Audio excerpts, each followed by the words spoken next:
Thank you for tuning in and welcome to the Fantasy First Rounders. We're the fantasy team that's leading and have the others on recall. Welcome in. It's 5:30 a.m. Let's be the kid.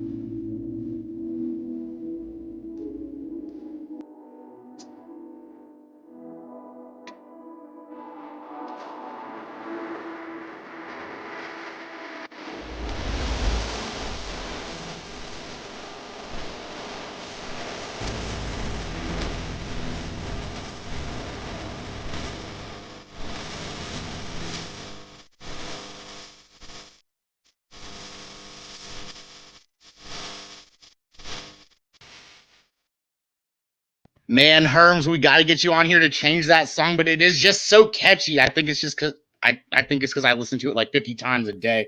What's going on, everybody? We're the Fantasy First Rounders. We got some additions tonight, not too much, just a little finish on the edge, like sconces on the house, fixer upper Chip and Joanna Gaines style. So, everything here in Texas is just really wet, right, Ryan? Yeah, muddy, super muddy. God, it's just so humid too. It's like a bog down here. Billy, how's everything up there? The weather should be pretty good, right? No? Yeah, not too bad. Pretty hot. I wish it would just rain and get this humidity on by, but can't complain. That's typical Iowa summer, man. We love it and we hate it at the same time. Man, we need to send some of that weather up there. But Tom, baby, it was the lady's birthday. Yeah, the lady's birthday is tomorrow, so this is my one day this week that I'm allowed to kind of, hey, I'm doing my thing. Every other night is dinners and whatnot. So, but hey, it's a good time. All right, yeah, Miles, we'll get you there. Yeah, I know it, dude. What's going on, Scott? Thank you, sir. Miles, we know it. You're our guy. Relaxing. All right. Well, we're gonna talk about some fun things tonight, guys. First, I'll let you know what we're talking about. We're going to talk about sleepers, busts, a prediction or two maybe, and some fun things along the way. This is one of our favorite shows. We did this last year, and we had some really good outcomes at the end of the season. We had, in one quarterback leagues, our guys down there, Billy and Ryan, were advocating for Josh Allen. He took the huge leap last year. Quarterback won. Congratulations. We also told you, or someone told you, within 100 yards of total projection where Kyler Murray was going to finish. Yes, we did. That was this guy. Also, we talked about the downfall of Carson Wentz and my man. But that's okay. Tom had some other good ones as well. Tom had some good tight end stuff. And we're going to talk about the St. Jude Bowl because it's our second year. So, Ryan, Billy, y'all take it away. Go ahead, Ryan. You've been heading up the thing, man. You give the update. All right, guys. Well, basically, they're all filling up. Okay, they're all filling up. The divisions. We're getting a lot of people. A lot of people have registered and just haven't paid yet. So remember, it's just $20 to fantasyfrlive@gmail.com, or you can message me on Twitter to get those details sent to you. Message me on Sleeper as well. We're just excited to get the divisions going. We can't wait to get drafting. It's so exciting. It's my favorite league by far. So we cannot wait to see how big we can get it this year.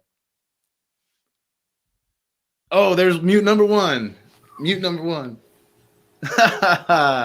Man, okay, so it's going to be fun. It's going to be a good time. I've already got one mute for the night. Let's get it going already, and let's see if I can do this right off the bat.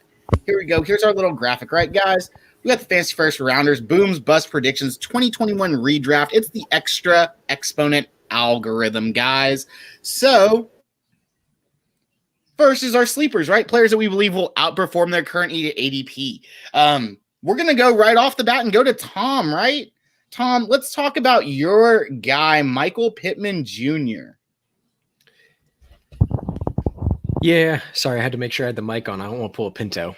But Michael Pittman Jr., we were talking about this guy a little bit over the last couple of weeks in wide receiver talks. In our rankings, just to give people an idea of how high I am on this kid. Pinto had him at wide receiver 50, Ryan wide receiver 35, Billy 28. Mind you, Billy's a Colts fan. I got this guy at wide receiver number 14. All right. This is a high-end wide receiver too. At the end of the day, you look at his measurables: 6'4", 223, and he runs a 4.52. Again, another guy that 4.52 might not be indicative of how quick he plays on the field. He doesn't have burner speed, but he can get separation when he needs it, right? Obviously, his dad, an athlete as well. And looking at his history, it is a little bit limited coming into his second season here. So, oh, there it is. Michael Pittman Jr. going in college at USC. This is a guy that his senior year, this is what gets me excited, right? Almost 1,300 yards, averaging 12.6 yards per reception and 11 touchdowns as a senior there on 101 receptions. That was his lowest yards per reception total out of his entire college career, right? Pretty impressive to see. Coming into the NFL, he has had some injury issues that's, kind of held him down a little bit.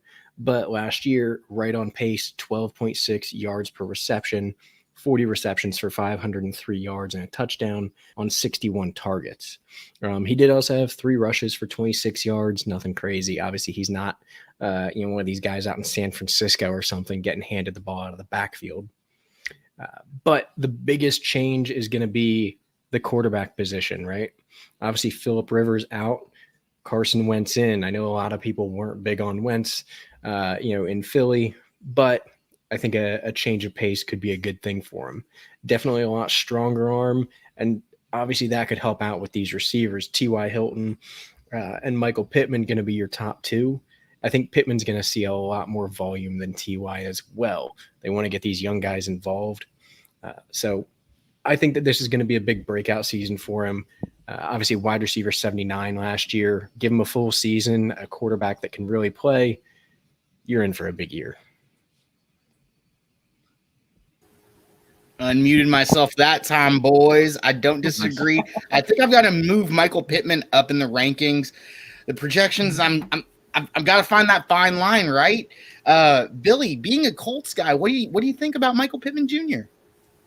He's a guy that you definitely are excited about as a Colts fan going into his second year. Last year, I mean, he had some flashes, had one nice big game with Phillip Rivers, but really the Colts weren't pushing the ball downfield, so we really didn't get to see him really get to work and do everything that we think he can do at this level. So I'm excited to pair him up with Carson Wentz as they move into this season. I expect him to have a big rapport with Carson going into the season. He will be the most heavily targeted receiver in this offense. I have him for 114 targets, 76 receptions for 1,025 yards, and 6 touchdowns right now.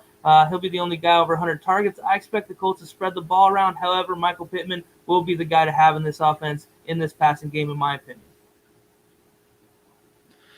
Yeah, I know Wentz is we like Wentz here. I like Pittman without Rivers. He's just got the physical tools. Hilton is a shade of what he used to be. He's going to be getting that target share that we want to see from a wide receiver 1. And I think he has the physical tools, like you said, to do something good with him. I like him as well. I like him as a sleeper pick.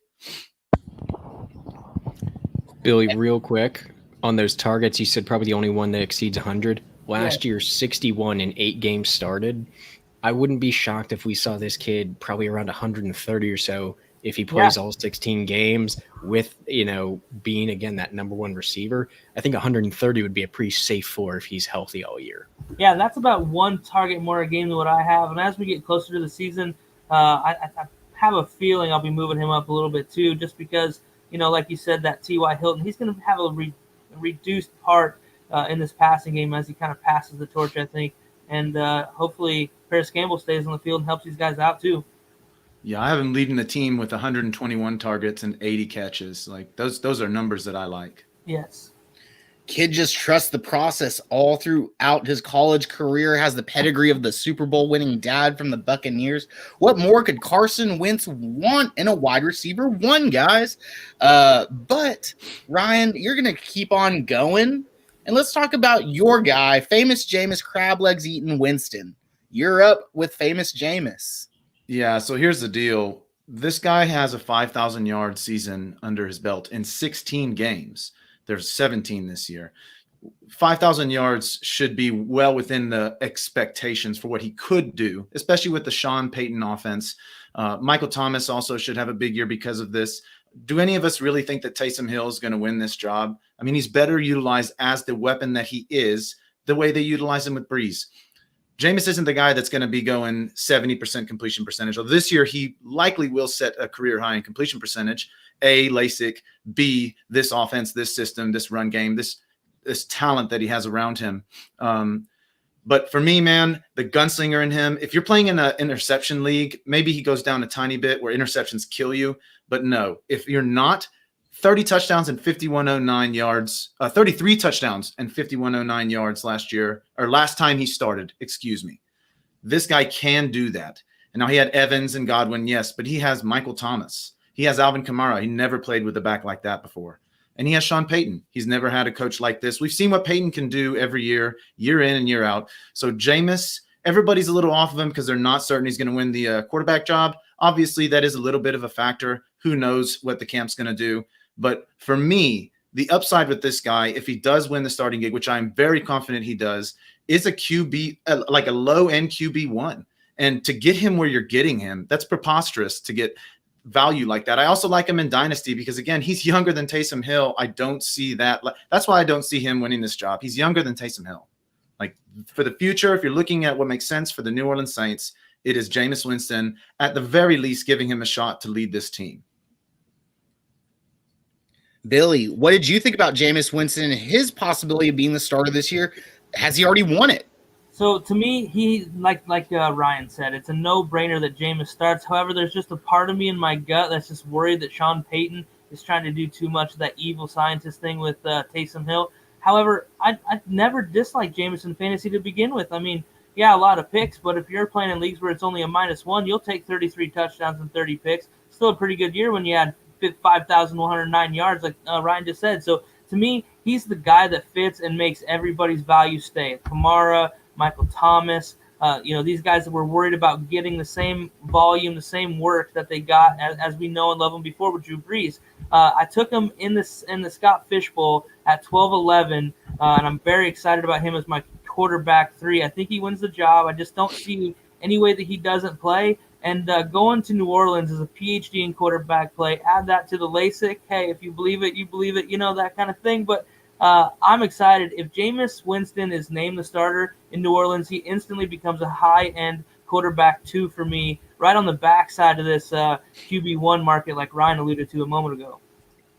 Yeah, absolutely. Now, Tom, what do you think? In Scott Fish Bowl 11 right now, we looked at ADP. Thank you, John ADHD, for putting up that website, that app together on Roto Grinder. Absolutely phenomenal. Shout out to you, man. But you can see right here, Tom, his ADP from Scott Fish Bowl 11 is 123.1. Like Billy mentioned, he got him in the 12th round. I think ADP he's like the quarterback 34 or something off the board. Where are you taking him, Tom? Yeah, I mean, I will say, if he starts, he's a starting caliber quarterback. He's a quarterback 1 or 2 in any super flex league, right? The biggest question, of course, is he going to start? As far as putting him into the quarterback 1 conversation that Ryan had him at, I really wish we had seen a little bit more of him with New Orleans. Last year, we only saw him in 1 game. He went 7 for 11. Not bad. That's definitely not terrible, but about 63% completion percentage, which is about his best season so far, kind of right on par with it. Again, that does put him into the conversation of being a very solid option for you, though. I think at that draft position, I'm absolutely in on him. My biggest question is, again, can he improve that accuracy short? Still has a cannon, which helps. And, hey, the receivers and running backs are pretty solid, and offensive line's not terrible either. So, absolutely not. The offensive line is pretty good. Billy, while we've got Scott Davis here in the chat, let's go to your sleeper who's going to outperform his ADP because Scott's going to love this right here. Scott, here's one of your guys in the tandem in your backfield. What do you got for Scott, Billy? So one of my sleepers going into this year is Kenyon Drake.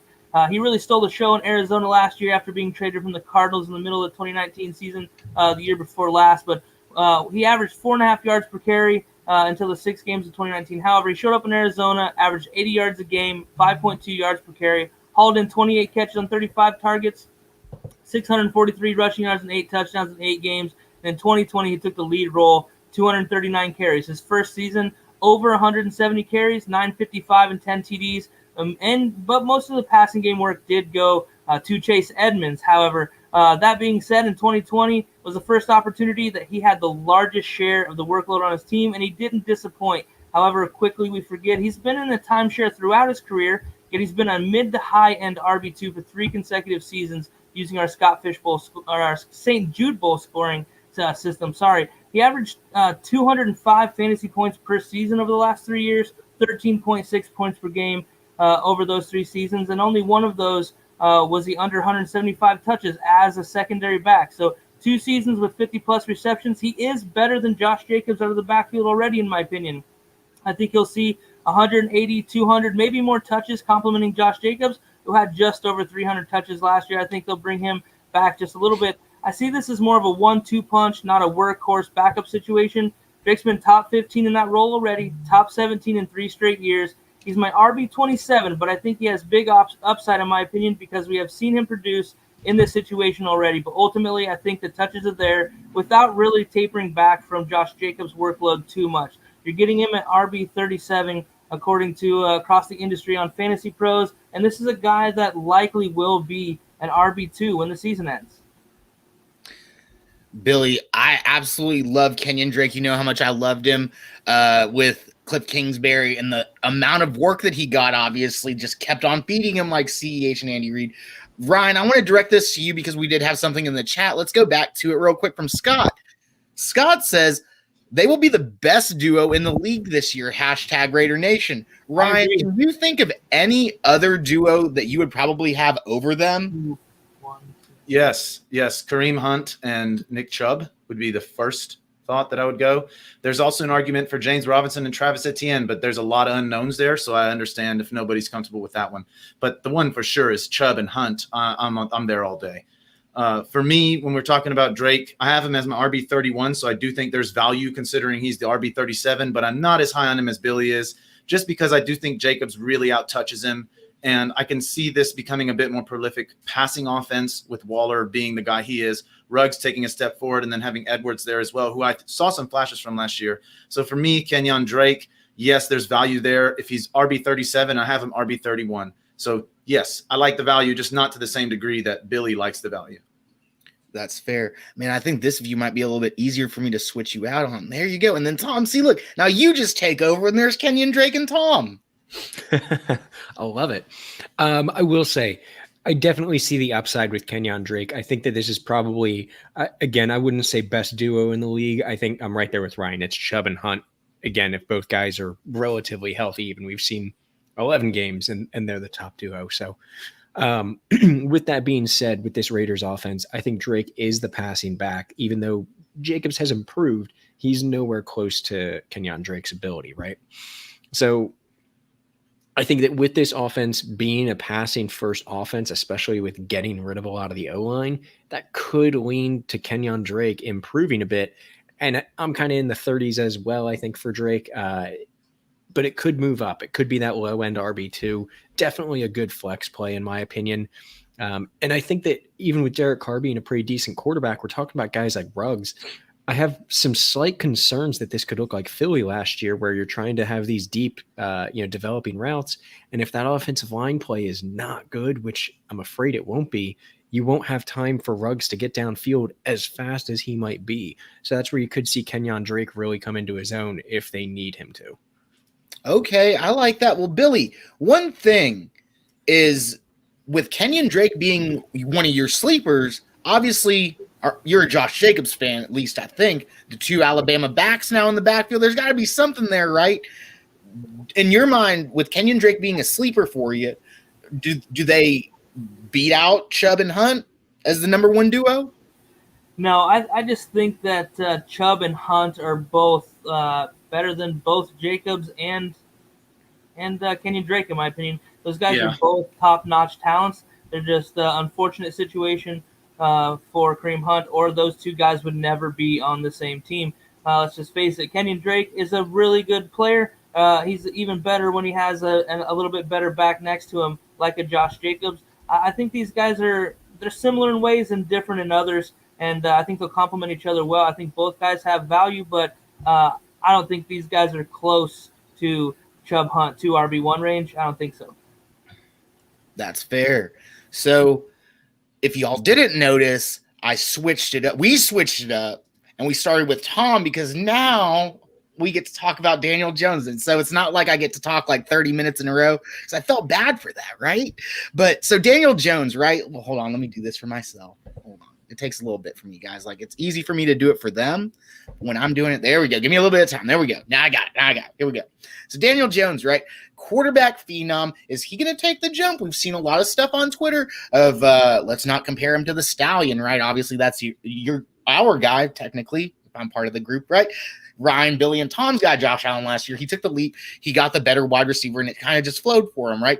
So this year, you get Kenny Galladay, Kenny G. One thing I can tell you about Daniel Jones is he did lead the league in a few categories, not the ones that you wanted, but he did lead the league in dangerous throws, right? He wants to go and give his guys a chance. He believes in his guys and he believes himself. You got to like that, right? The Duke phenom. So you get a guy like Kenny G that can, I just remember Kenny G in Detroit, right? Just bailing out Matt Stafford on a lot of different plays. David Blau last year or 2 years ago, right? Just throwing the ball, and Kenny G would just play that sweet, sweet sax music and go get that thing. Daniel Jones will ascend this year. Saquon Barkley will be the number one guy in the backfield. This team needs to play more than like 3 games together as a whole for them to go. So like, let's go, Daniel Jones. This is the team. And Scott Fishbowl, you can see over there, he's 93.1. I haven't seen him go anywhere really too crazy out of the 6 range, the 6th round. That's where I target him. He's my quarterback 1 in Scott Fishbowl, and I'm rocking a pretty cool. I think Billy's rocking one too. The New York Giants Voltron stack. We got a little bit of differential receivers. He's got Shep. I've got KT. So we'll talk about that on another show. But Daniel Jones, my sleeper quarterback, where you're getting him in one quarterback leagues, it's pretty much a streamer, right? And for me, he's going to finish in the top 12. So I absolutely love Daniel Jones this year. Let me see. I'm getting all clunky with this. Sorry, people. Sorry, everybody. So let me get back to my guys, right? So, Billy, with the Voltron stack already, what do you think about Daniel Jones? Yeah, I have him as my QB6 team. I'm actually the lowest amongst us on Daniel Jones, but that's not really a testament of how I feel about this guy. I just, have a little bit of reservation not having seen these guys together, like you said, Chris. I'm excited for Kenny Galladay to get to New York for Danny Dimes, to be a big dog target for him, and the plethora of guys. We can all argue. Ryan's guy, Darius Slayton. I'm digging Shepard. You're digging KT. Evan Ingram's the guy to talk about, and of course Saquon's back. So there's a lot to like going on in New York on this offense. So I'm in on Daniel Jones, my QB2. I got him at the 12-11. It was a nail biter praying that he lasted those last few picks. And boy, my QB2, I'm pretty excited getting him that late and the upside that I have with him. So, Ryan, I want to go to you next because I definitely want to know what Tom has to say because he's going to be probably the most critical in different ways. And not just because he's an Eagles fan, y'all, but because he is a very good football analyst. So, Ryan, first, you're a fanboy of Daniel Jones. You have been from day one.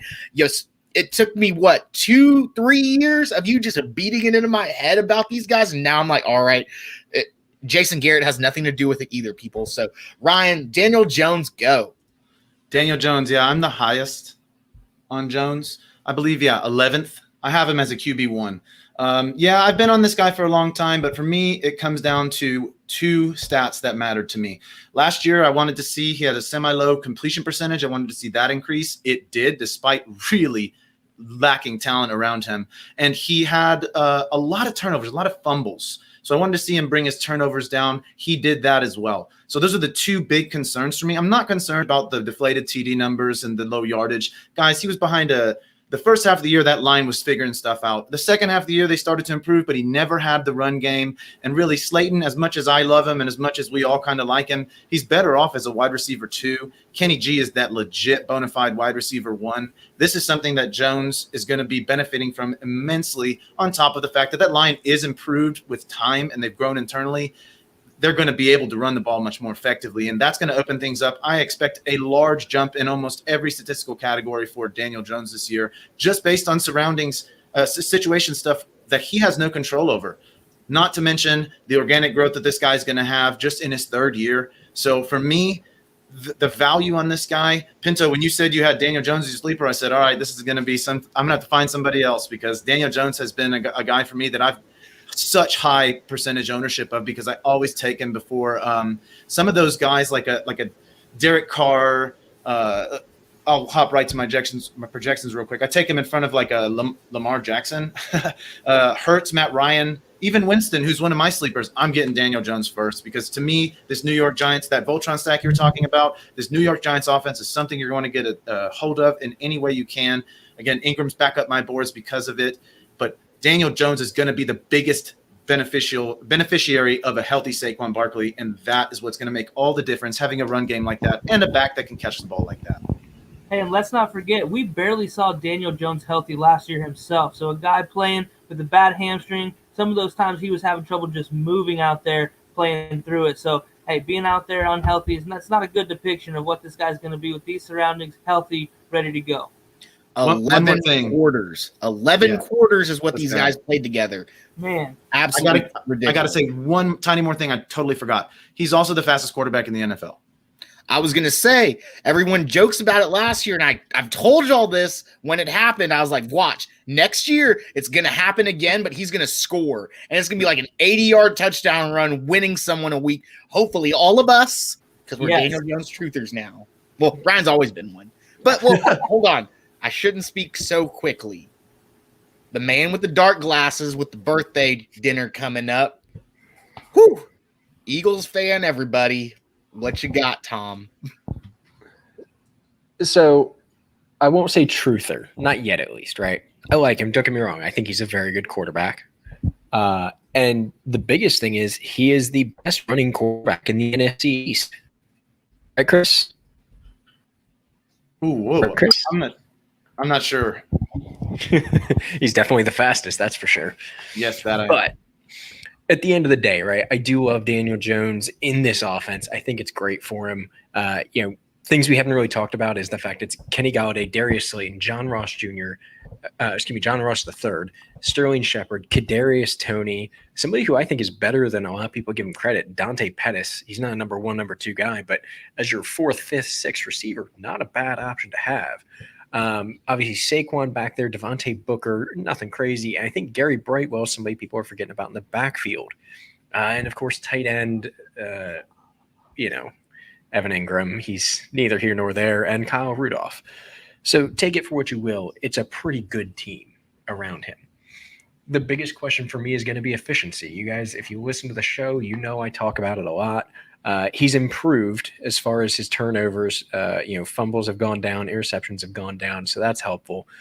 But I'm still, somebody that I want to compare him to is Josh Allen, where that completion percentage was pretty low. It wasn't as low as Allen's, of course, 52, 58, and then 69 for Allen over his first 3 years. Daniel Jones, 61, and then 62. It's not a big jump year one to year two. So I'm hoping that year three for him, he can bump that completion percentage up with a healthy offense, get up into the 65, 66, 67% range at least. I think that'd go a long way for him. My biggest piece of advice, though, is if you're in a dynasty league, right now, to me, Daniel Jones is one of the biggest sells in all of fantasy football because there is hype around him. People want to get their hands on him. And I don't know that the Giants are sold on him long term. Sure, for fantasy, he might be good, but in the NFL, he might not be long for that team. Trade him to me. I was about to say that's really good information. Look, I'm buying them. I'll buy them all day. I'm not trying to say it's nothing against him. It's simply there's a lot of talk of that front office not being sure what they want to do long term. And hey, if you're really not sold on him, correct me if I'm wrong, guys, he's coming up at the end of his contract here. He has 2 years left on it. You could theoretically trade him in his fourth year of his rookie deal. Somebody would probably take him, or let him play those 2 years out and draft somebody else. Yeah. You could definitely. Man, that little bump in completion percentage looks a lot bigger considering the offensive line and run game he had to work with. That is very true. That is a factor in it. So I think that it is a bigger difference than it seems. Only about 0.5% versus at the end of the day, he was just short of 62 in his rookie year. But that 0.5% is more impressive with a bad offensive line and zero run game. Right. And banged up, like you said. Let's not go over the thing real quick. it could just be like one of those things that's right in front of your nose. Look at his 2020 stat line real quick. He finished his quarterback 24. That's what he's going at now with Saquon, with Kenny G, with a revamped offensive line. Like, you're getting him at his floor, like absolute, like below basement. Redraft, you know what I'm saying? Like, redraft, no question. I'm taking him. I think it's a great pick. and you can wait on him too. That's Even- the great thing. I was gonna say, at least is your QB2. At the very Mm. least, is your QB2. He's a Get very, Jalen Hurts very, first. very I good like pick. it. I like it. I like it. Okay, moving forward to our first. Oh, and Joshua's in the chat. What a coincidence that you show up, Joshua. And we're going to talk about your guy, David Montgomery. So, Tom, you just take it away because you were already talking anyway. Hey, David Montgomery is a monster, right? So this is a guy that makes me think of somebody that played for the Eagles a few years back, Jordan Howard, right? Traded to the Eagles from the Bears, had a great first few seasons, and they crapped out with the Eagles and the Dolphins, unfortunately. But running style, to me at least, not identical, but there's some similarities, right? But first two seasons, 242 rushes his rookie year for 889 yards, 6 touchdowns, 3.7 per attempt. Not great, but not bad, especially as a rookie. And the offensive line that season wasn't phenomenal, that's for sure. Last year, only 5 more touches, 1,070 yards. So an increase of almost 200 yards on the year. Over 5 touches, plus 8 touchdowns, so 4.3 per attempt. So much better stats going into a sophomore season, and that offensive line has only gotten better. Going into this year, you also have Tariq Cohen back, though. So I won't say that that's going to steal a lot of touches for him because Tariq Cohen really is just a pass-catching back. They don't really play him as often. He doesn't pass block exceptionally. He doesn't run up the middle exceptionally. That's where David Montgomery excels. He is one of the best backs in the league. And by the way, their passing game should be much, much better. It's not Nick Foles and Mitch Trubisky. Thank you, Nick Foles, for the Super Bowl. I appreciate it, but not the man, the myth, the legend in Chicago. Billy, being an Iowa guy, Iowa State for David Montgomery, do you buy into this right now where he's talking about, I mean, he could get fed the ball 300, 325 when it was a staple that we knew that he was going to touch the ball 250 times. That's still RB1 for us, right? Now with this bumping quote unquote workload, how does that factor in for you? I like David Montgomery a lot playing at Iowa State, like you said, Chris. Go Cyclones. He's my RB10. Our RB10 consensus-wise as well. So coming off that top 5 season, we saw a huge progression from Montgomery, particularly in the passing game, jumping in receptions from 25 to 54, and more than doubling his yardage total receiving-wise. Also posted better yards per carry, yards per game, yards per reception, and progression in touchdowns as well. I do have him having a similar season, similar workload. I just think the RB4 finish was a bit of a mirage as Saquon and CMC will be back on the field in 2021. We had the emergence of a guy like Jonathan Taylor, and Zeke will likely be back to RB1 form. And I think that drops him down in that ranking a little bit, but he's still a solid RB play in a weekly matchup and a great guy to have on your roster as an RB1. He's being drafted as a low-end RB2 right now, around RB20, ADP around guys like Chris Carson, Josh Jacobs, and Myles Gaskins. And I'll take him any day when you're talking that range of value. Absolutely. Ryan, do you have anything to add about David Montgomery? I mean, I'm a big money guy. The volume is inarguable. Mostly, I was going to say, Miles, I get that with the dynasty, man, A-Rob and money. I tend to lean money for running back, but depending on the build, you may go Robinson. If you went RB, and then you have money or Robinson, I mean, Robinson as your wide receiver one's pretty good. I also wanted to say what you commented earlier about Taysom Hill. I agree. He's still winding up on my rosters as well because of the fact that his floor is pretty safe. He's going to play. Well, I think you guys summed it all up for Monty being a sleeper. I mean, like you said, around RB20 range with all those other guys, depends on roster construction, but the volume will be there. So I like him anyway. So maybe in the 3rd round swing type thing, if you go not running back like we tend to do. Going on, though, we'll go to Tom. And this guy that, out of Notre Dame, Tommy Trimble, we talked about him. Stat line for 2020, not a really good season, but I'm sure Tom has some good information because we like Matt Rule here on the show. Hashtag risk it with Rule. Yeah, so look, Tommy Tremble, I'm not going to say his college stats are so incredible. They're going to blow you out of the water and make you want to draft this guy, right? 2 years at Notre Dame, a total of 16 receptions his sophomore season, 183 yards. In 2020, he had 19 receptions for 218, 4 touchdowns in his first season there. Averages about 11.5 yards per reception. Nothing outrageous, right? What this guy gives you is a great blocker, though, at the tight end position, especially for a guy as young as he is. I know, we were talking about this going into this show. A lot of the guys are more into the Dan Arnold converting to tight end from wide receiver.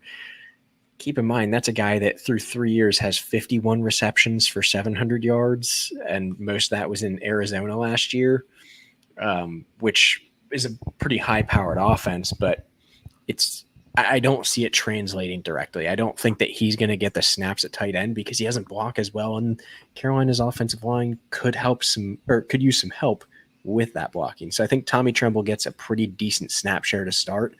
I think that he's going to get the opportunity that lets him show that 11.5 yards per reception at tight end in college. He could do that in the NFL. It's not that he's a bad receiving tight end. It's that he was sharing the field with others.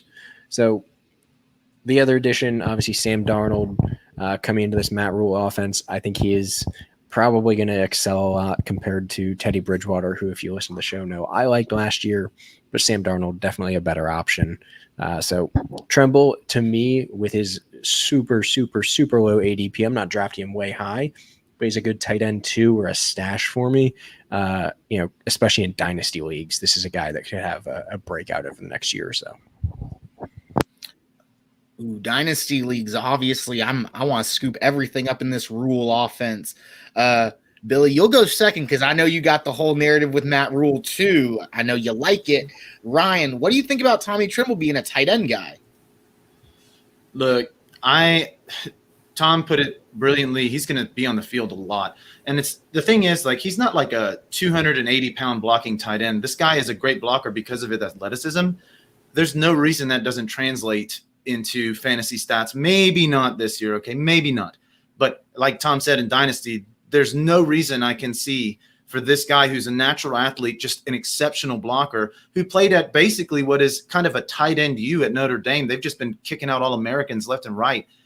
Tremble was you could argue he's one of the most athletic guys they had there because when you watch him block, there's no lumbering tight end like running down the field. This guy's an athlete and he punishes people. I can see that translating into like some tight end screens in year one. I don't know why they wouldn't use a tight end screen. You can't imagine that people are going to be viewing him as a threat in this offense. So that should get this open plays. I don't know why he doesn't get utilized year one. Like you said, they need the help with the blocking. That's what this guy does in spades. Why wouldn't they put him on the field more and use him in play action? Use him, to me, like you said, Matt Rule, do this. This makes sense. This is a blocking weapon day one that can become an asset. Maybe not week 1, but like week 6. I really like Tremble this year, and I'm lining up with him a lot as well. Well, you do have the Zohan on your shirt, so I'm going to have to listen to, and I'm leaning more Tommy Tremble, but maybe Billy can bring me back with the narrative Matt Rule, bringing Robbie Anderson, Sam Darnold back together, and then, Sam Darnold, Dan Arnold type deal going on, What do you got? Yeah, I mean, I like what he did bringing his old college kid that he coached back at Temple back in the day to Carolina and really having him in the position to have a career year. Sam Darnold he's bringing in, hoping to do the same thing. Looking at this depth chart, Dan Arnold and Ian Thomas especially don't scare me at all when I see what this kid can do blocking-wise. I think he gets on the field primarily there, and his athleticism is going to do the rest. I just don't see why towards the end of the year, as long as he picks up the offense playing at Notre Dame, that's probably not a concern. I think this guy is far and away the best athlete in that tight end room. I don't think it's long before he's a guy that we're coveting more than just in our dynasty leagues. Yep. Oh, well, I thought I was on mute. I was not on mute. Oh, I messed it all up. I was trying to answer something. Oh, here we go. There we go. Technical difficulties, everybody. It happens about 3 times a show, but it's okay. It's normal if y'all are with us. I'd be worried if we didn't. Yeah, well. Tommy Tremble, I'm a Dan Arnold guy. I'll let it be. It's a flyer. Tight end landscape is real bad, right? A guy that's not really bad, though, but really fast, hopefully he stays healthy, right, is a guy that you've been touting for a while, and I seem to never have on my teams. Why should I draft him this year, Ryan, and redraft? His ADP from Scott Fishbowl was 107.2. That's really, really low. That's like wide receiver nothing. So, no, like wide receiver 3-4, right? Something like that. So, what do you have on Debo? Man, here's the thing. Like, there's a lot of people, like my brother, for instance, who loves Ayuk and what he can do. And don't get me wrong, I love Ayuk.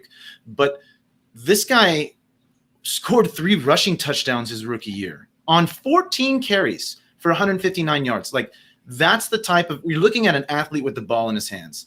He improved in his catch percentage. He's had Jimmy Garoppolo, for God's sakes. And I think that we all here agree that Trey Lance is going to be the quarterback there sooner rather than later. That's going to help Debo. Debo is the most weapony of all of their options. Of course, you have Kittle, obviously. And then you have, again, Ayuk, who I think is super talented. This is a good receiver room. But Debo is that X factor, that Tyreek type level athlete, that twitchy player. You see it. He had 14.1 yards per catch his rookie year as well, combined with 10-plus yards per carry. You see what you're getting there. Last year, not healthy. That was the biggest concern because he actually did put up numbers when he played. When he played the whole game, he was putting up numbers. The problem is he wasn't healthy, and that is a concern with players like this that are that twitchy, incredible athlete that can make a guy miss, moving at high speed so quickly. You do get concerned about his health. He's not massive or enormous, but he's not like thin-framed either. We're not looking at Devontae. He's 5'11", 214. That's plenty thick. That's basically a running back, and that's what he looks like when he's carrying the ball. So in this offense with Trey Lance coming in, you've got to like what Debo's upside is. He also has a relatively safe floor because of that rushing ability that he can add to the team. Because, I mean, I know we like Sermon, and Mostert obviously has shown he can do stuff, but this isn't the most damaging running back room that you can imagine. So utilizing a weapon like Samuel in the ground game is going to be something that happens in this offense, and that alone is going to push his floor up to where I'm reaching for him in some of those leagues because, like you said, he's at 107. So at receiver, and I know I was the highest among – actually, my ranking pushed him really high in our rankings. I have him as wide receiver 15. Like, that is where I'm looking at him. I have him over Keenan Allen and CeeDee Lamb. Like, this is the type of athlete that I see when I look at him, and I'm finally not having to get stuck with Garoppolo throwing him the ball because we know Trey Lance is going to win that job, and when he does, it unlocks a version of Debo that we didn't even get to see his rookie year. Ryan, real quick, the only thing I've been waiting to ask you is, did you say that's plenty thick? Plenty thick. Did you say that's plenty thick? Is that what you said? Yeah, 214, 5'11", 214. That's plenty thick. That's not like Devontae Smith. Thickness. You know what I mean? He's not a spindle. Look, Miles is talking about Spider-Man memes. He's not a spider. He's a running back. He's built like a running back. What, you don't like it thick? So my favorite thing about Debo Samuel is that Steve Smith Sr. called Debo Samuel his spirit animal. So that just kind of tells you a little bit about the attitude that this guy plays with. And if you look at Brandon Ayuk's success that he had last year, you could argue that Debo had a little bit more impressive season than Ayuk did even as a rookie. Now, you put them on the field together, I think both guys are immensely talented. And all of a sudden with Kittle, this is a really loaded offense, and that's why we expect Trey Sermon to be what we do with all those guys out there. This offense is going to be scary. Really hoping Trey Lance gets on the field early because this could be a really fun offense for once. One thing that does concern me a little bit, I do have Debo at wide receiver 20 for me just because there's a lot of mouths to feed, and I expect him to be relatively run heavy with Kyle Shanahan still running the show there. So I like these guys a lot, but I don't feel like anybody's going to get a crazy amount of volume against the other. I feel like value is probably relatively similar, but I'm way team Debo over Ayuk as well, Ryan. Wide receiver 20 is pretty good. Yeah. Yeah. I like him a lot. Me too. I'm rolling over here right now. I can't get over that. That's pretty hilarious. Tom, I'm pretty sure you're an Ayuk guy. How does Debo fall for you? Okay. I got Debo at wide receiver 16. So Just I'm a big Pinto. fan. Yeah, I like both these guys. Ayuk I have at 34, which Ryan has him at 29, Pinto 37, and Billy at 41 for Ayuk. I like both of them a lot, right? Debo, Billy, I think you're right. It is going to be a little bit of a run heavy offense. And I think that's kind of to be expected out of the Niners these days, right? But the advantage for this team is that Debo and Ayuk, and it goes for both of them, they'll be used out of the backfield. They'll be used out wide in the run game. They'll use jet sweeps and motions to give these guys the ball in the run game. So it's not a guy that it's not Michael Thomas that's going to be getting you wide receiver one stats from running routes. It's a guy that's going to be all over the field. They're getting creative with it. And that's personally what I like about it. It's exciting. It's fun to watch. Obviously, health is a big concern. They need to be on the field to do that. But as long as they are, I don't think that Wayne Gallman, Raheem Mostert, Trey Sermon, and Elijah Mitchell keep these guys from getting some touches in the run game. And obviously, Debo and Ayuk are the 1-2. Behind that, it's Mohamed Sanu, James Ritchie, Jalen Hurd. It gets a little ugly. So those will be the big names in San Fran. One of the big stats I love, and you can see it on the screen there, fantasy points per route, 0.49 fantasy points, 16th in the league. That's not bad. No, not at all. I mean, the Shanahan offense, like we all know, is absolutely phenomenal. Weapons all over the place. It's just like, who's going to be on the field to get all these points? There's so many of them. There's so many weapons left and right. Your guess is as good as mine, but seems like Debo, if he can stay healthy, he's pretty thick. So let's hand him the rock. He's I'm thick. using that all the time. Guy's pretty thick. And he gets the guy ball. uses sparingly. I can't just keep on using it. Guy who won the little Heisman action over here, if y'all saw that with him and Kyler doing the new commercial, is a Billy sleeper ADP right now. Or I'm sorry, not sleeper, Scott Fishbowl ADP right now at 55.2. I think Billy's got some hotness on Baker. Yeah, Baker, another guy that I really like. His situation is getting better and better with Coach Kevin Stefanski coming to town. I know I talk about it a lot, but I just really like that that situation. If he got it going with Kirk Cousins, Stephon Diggs, Adam Thielen, then Baker Mayfield, Odell Beckham, and Jarvis Landry should be gold. He did play his best football yet last year, in my opinion. Maybe not statistically, but only throwing 8 picks. His QBR and quarterback rating were higher. There were some questionable situations as well, like they had a game where they had no wide receivers. That was cool. Baker didn't waver, though. He had a good showing in the postseason even, and that experience is huge for me and my confidence in Baker as a quarterback. I believe in this coach. I mention him every chance I get. I believe in Baker as well. He's been a mid-low QB2 in each season, and I expect there to be some more firepower in that offense with OBJ back on the field, who's been oddly quiet this offseason. I also like to see what a player did down the stretch of last season. That's kind of a, some sort of indicator of growth. So Baker threw for 250-plus yards in 5 straight games from weeks 12 through 16, coming in at QB8 for your playoff push and your postseason run last year. There's reason to temper expectations some. This division does have a lot of defense with Pittsburgh and Baltimore, but I still think there's reason to believe Baker can push to be a QB1 or high-end QB2, coming off his career highs in that quarterback rating QBR like I mentioned before. And he is my QB1 in the Scott Fishbowl. I got him at 502, 1 pick after Carson Wentz, who I was hoping for. Not too upset about settling for Baker in that spot. Guy doesn't turn the ball over. A lot of negative points in the SFB. So Baker's the guy I'm pretty happy with as my QB1, waiting until that 5th-round pick. Carson Wentz foreshadowing. Dun, dun, dun. Hey, now. Ryan, what are your thoughts on Baker? Because we know what you think about the tandem in the backfield. So obviously that correlates to the quarterback play. Yeah, I mean, to me, Baker isn't really the sexy pick, but I'm super happy landing him as my QB2.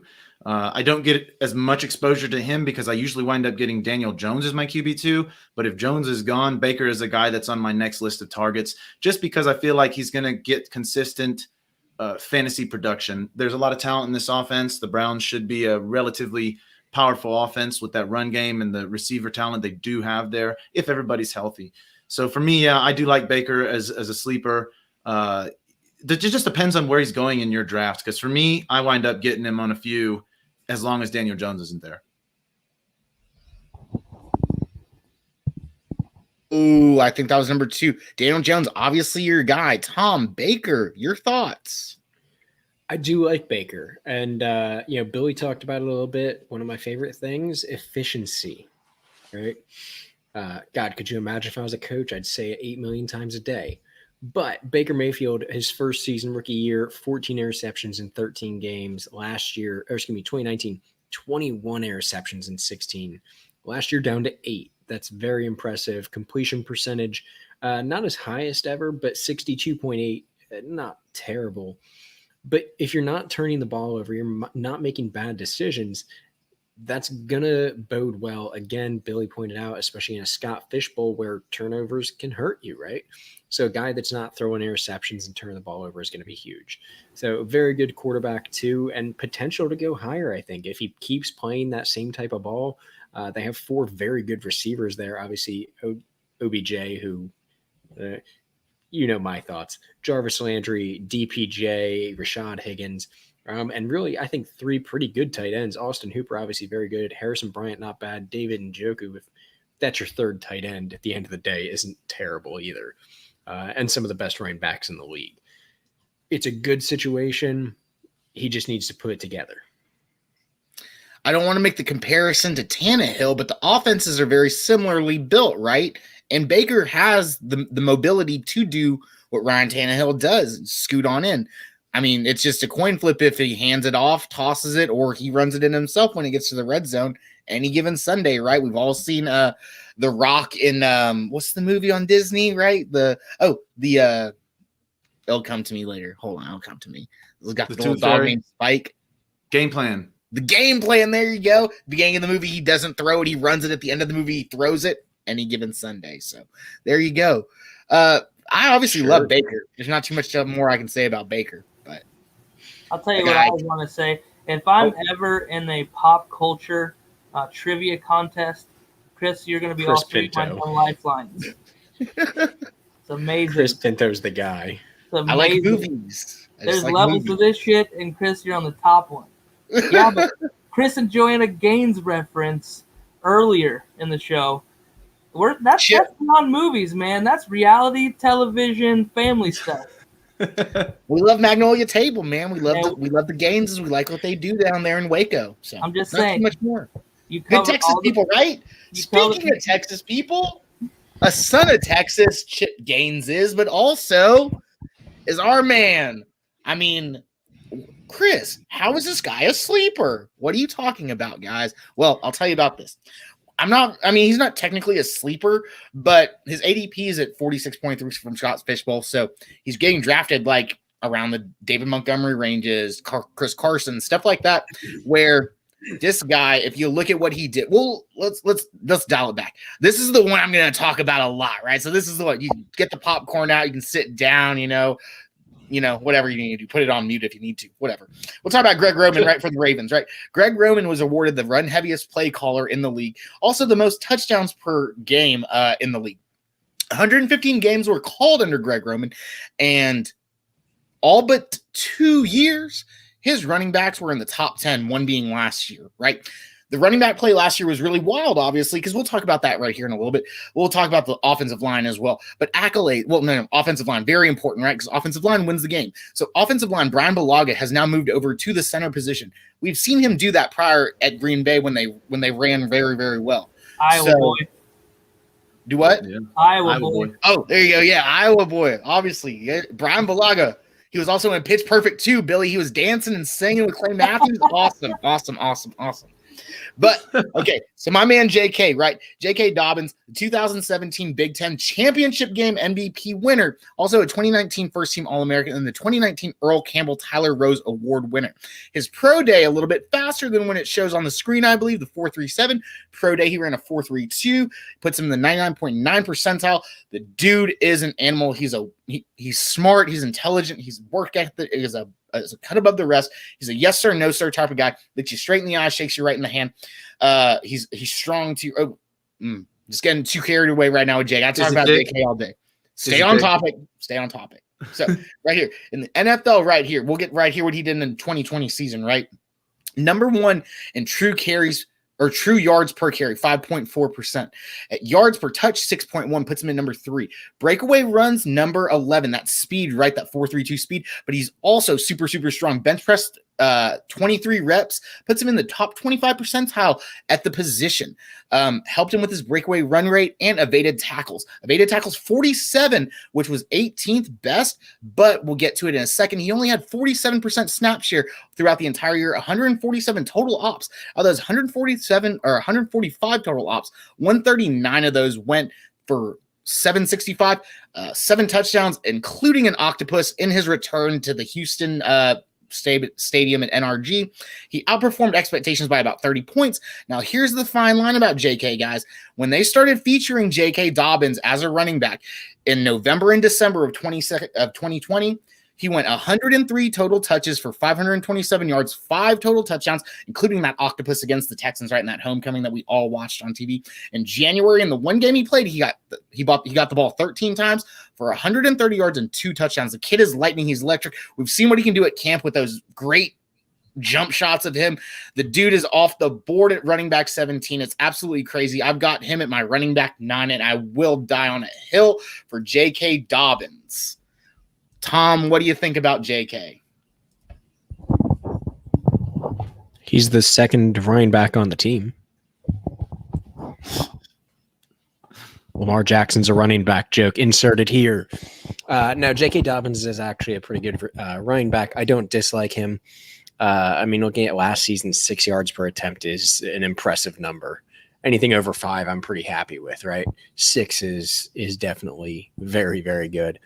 The biggest concern to me is obviously still just the quarterback play in Baltimore. I don't trust Lamar, and it kind of makes me, I don't want to say fade that team. He's a running back too, no question.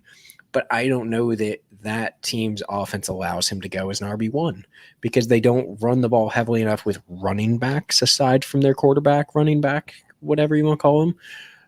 So I can't get past RB2 with him. That's really my limit right now. That's fair. Ryan, you and I were talking about this earlier in a different situation, so let me tweak it a little bit. So JK's stat line, right? Running back 24 in 2020, right? That's where he's being drafted right now. That's his floor. So does that help his case in the inverse of what we were talking about earlier? I think there's no way he has 47% snap share this year. There's just no possible way that he sees the field less than half the time. And that's why, so I have him at RB17, and I need to update my projections because I don't feel good about that anymore. I've noticed that when it comes time to draft, I wind up taking JK over, say, who do I have ahead of him? I have Najee ahead of him. I'm going to take him over... For sure, I'm going to take him over Swift. And these are guys that I have ahead of him right now, and I'm wondering what's up with my projections for this because I like JK. I like the offensive line. Lamar does concern me with a little bit of maybe a little bit of touchdown hogging going on, but I don't think touchdowns are going to be necessary for JK to be a very viable option in this offense. He's going to get the lion's share of the carries this year, and that is the volume is always what I'm looking at. When you can get 6 yards a carry, I mean, obviously, I'm high on JK. Billy, a guy that likes the volume, right? Volume matters. Cash is king. Volume is the only thing you can count on in fantasy football. How does JK bode for you? So I'm also very high on JK right along with you, Chris. I love the stretch that he put together down the back stretch of the season, mostly because he got in the end zone for 6 consecutive weeks after he really got the workload. We really saw the guy. You guys talked about his size, 5'10", 209. He plays bigger than 5'09", or 209 in my opinion. And he is a speed guy. You don't think he's a 4.3 guy, but he can kick it into gear and get down the field. He catches the ball out. Ohio State, he was a do-it-all, do-everything guy. And I'm just really excited for the opportunity that he has in Baltimore, on a team that is the most, right up there in the NFL as far as being run heavy. I have him in my RB15 in my rankings. It's not how I feel about him. I'm very much higher on him. But you guys talked about Gus Edwards and him not having a huge workload. Well, I have JK at 206 attempts, 1259, and 12 TDs, 27 receptions, another 241, another 2 scores on the ground. So I'm really high on him. But that being said, Gus Edwards, $153 for 808 and 7 touchdowns. This team runs the ball, especially when they get close. And I expect J.K. Dobbins to move the ball a lot for this Baltimore Ravens offense. as they've added some pieces in the passing game, they obviously want Lamar Jackson to play more quarterback. And I think J.K. Dobbins can get it done at right around 200, 225 touches. I still think he's a borderline RB1 for you. Not all touches are created equal, and Greg Roman's touches mean something. Real quick for Miles, because he liked the octopus reference. Miles, you know that J.K. Dobbins is the only rookie other than Todd Gurley to go 7 for 7 on touchdowns as well. Ryan, what's up? I do want to note the reason I have him at 17, and I just remembered it, is because Lamar Jackson is his quarterback. And I don't see him getting that many catches, which it's like the Henry factor a little bit, but he's not going to get the volume that Henry gets. And so that's where I was just looking at my projections, trying to figure out, I'm like, he's got more touchdown. What's going on here? And then I looked at his targets and his catches, and that's where, not that he can't do it, it's just that I don't like the guy that's throwing it to him. So that is what pushes him slightly down. But I'm still taking him because the upside's so high. To me, his ceiling is as high as it can get, basically. Outside that Saquon level, I don't see him, like, if Saquon's healthy and JK's healthy, I can't envision a world where JK outperforms Saquon. But there's not many other guys. You know, top 5 running back is totally possible. Sure. I got 10 guys. I take over him easy. I got JK at the 411 as my RB4 in the Scott Fish Bowl, and I was the happiest man alive. That's how I feel about JK. I mean, I have decent projections for him, and it's not really shooting too far, really, for what we saw him do down the stretch last year. I believe he's really capable of it, and I think Gus Edwards still can get his work and do his thing without JK not being that guy. And, hey, if Gus Edwards misses the 3-week stretch, you're looking at a surefire RB1 right here on volume alone. Let's not forget the fact that David Montgomery last year got 242 touches, and look at what he did. J.K. Dobbins is going to get that. Gus Edwards is going to get that. Justice Hill's going to get that. Everybody's going to get that in this Greg Roman offense. Everyone's eating on the ground. But hang on. Miles nailed it. He said the fact that every Lamar pass that isn't first read open turns into a Lamar run. That's absolutely accurate, right? And it's not that JK can't pass catch. He can. Lamar just doesn't throw to him. It's like you said, it's like Derrick Henry, but inverted. Derrick Henry he has bricks for hands. J.K. Dobbins, the ball just doesn't go to him in the air. And I am so afraid that Lamar cannot change that part of him. I don't think he has the arm talent to be so successful as a passing quarterback. But you know who does and is on the team? Oh. Trace McSorley. Hey, Todd Gurley's not playing somewhere because his knees gave out, not because Todd Gurley's not a monster of a running back. Dude, let's start a Gardner Minshew to Baltimore petition. Nah, I'd rather I want my man up there, Trace McSorley, to get shot first. I love Gardner Minshew, don't get me wrong. Not the place I want Gardner to go, though. The only thing, Tom, though, is that Minshew is a really good quarterback, and McSorley is a kind of good rapper. McSorley's not the rapper, my man. Rapping, though. Nah, he didn't rap. Oh, excuse me. He's a good rap song. That's worse, dude. At least if he was a rapper, he'd have some sort of skills. You only saw McSorley for a few plays, and guess what? He looked really good in it, actually. To me, I saw a lot of potential. I just want to see Gardner Minshew play somewhere. It just bothers me. I do too. Houston Texans, call Gardner Minshew. Please. Let's not talk about the Texans right now. I'm having flashbacks. But I'm excited to talk about this next guy. At some point. Tom, you start us off on this guy. You've seen the most of him. Obviously, he was going to be one of your guys. Scott Fishbowl 11, ADP 67 and a quarter. I mean, that's preposterous. What do you think about Carson Wentz? Not what you think about him, but what do you have on him right now? I mean, he's a stud, right? At the end of the day. So before I even get into him, the team, T.Y. Hilton, Michael Pittman Jr., Paris Campbell, Zach Pascal, who I think actually is not a bad wide receiver 4 on the team. Jack Doyle, Mo Alley Cox, not terrible options, not great options. It's fine.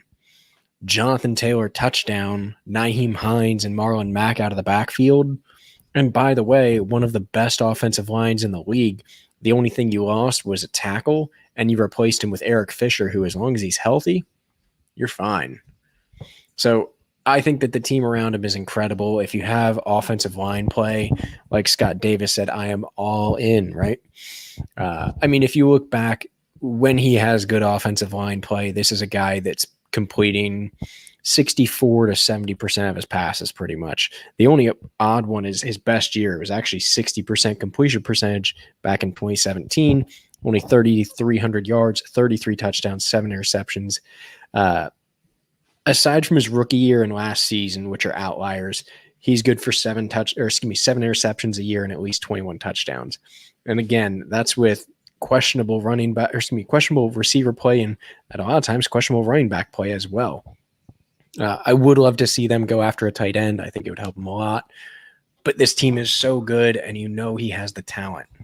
It's gonna be good.